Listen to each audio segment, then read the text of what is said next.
If, for instance, your role is in reaching out to a cold list of prospects, it's key to understand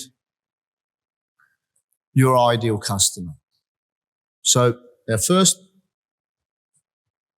task is to profile our ideal customer. So we do that by understanding how big is the company, how many employees, how much money do they have, the firmographics of the organisation.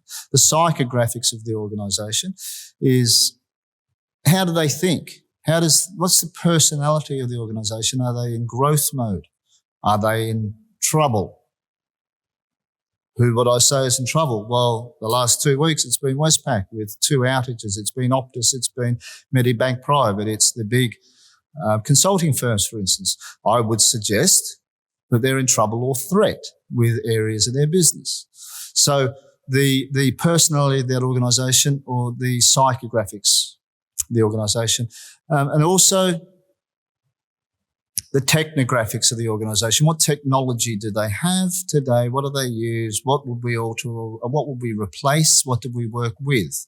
As an example of that, if the solution that you're selling or the organisation that you're representing requires SharePoint, for instance, to be used by the organisation because your solution fits in SharePoint, well, then you need to know that the organisation has and uses SharePoint, because otherwise your call is wasted, your time is wasted. After we know our ideal customer, we then need to understand and have a good understanding of the buyer persona, or the person that is in a picture of the person in the buying role. And we need to understand, and I've been through some of this, we need to understand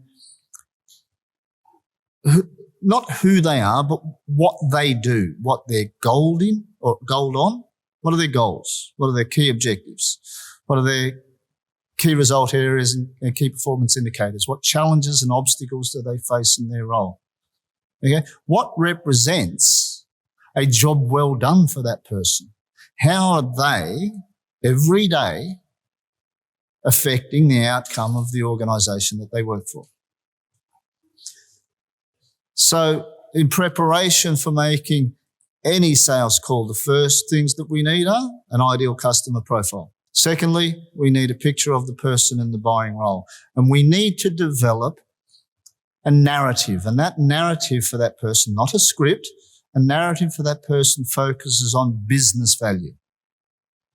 And it focuses on value in the eyes of the buyer. Now, I find a lot of salespeople, when I ask, and I do ask, so tell me some benefits of your product. And instantly they go to features of their product. Let me tell you, a feature is not a benefit. We don't decide what a benefit is. The customer is solely placed in expounding or explaining or understanding the benefit of what it is that I'm offering them. A benefit's only a benefit. It's said if it can be explained in terms of dollars, percentages, or moving the needle in a positive way on some form of KRA for the business or the person that we're reaching out to. So we need to understand and have a narrative and develop a script, therefore, for our reach out that focuses on value, focus on benefit, is well targeted to the company, and understands the person that we're about to deal with, because we're talking to business people and we need to be able to talk the language of business. If we're talking to a leader, a sales leader, or a business leader, we need to be able to talk the talk of leaders. We need to be able to communicate on equal basis. We know that we will be delegated down to the person we most sound like. We also know that if we give a veritable fruit salad of choices of problem or solution to a senior business person, they will refer you to, push you down to someone who knows that technically, or in more detail.